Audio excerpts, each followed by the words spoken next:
wakes up about 5 in the morning.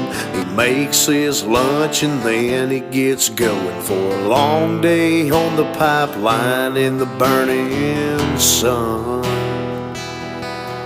He shows up and then he rolls out. He's got 12 to go and some pipe to weld out. So he cranks up the Lincoln and waits for it to idle down. He'd rather drink, he'd rather hunt, he'd rather go fishing or work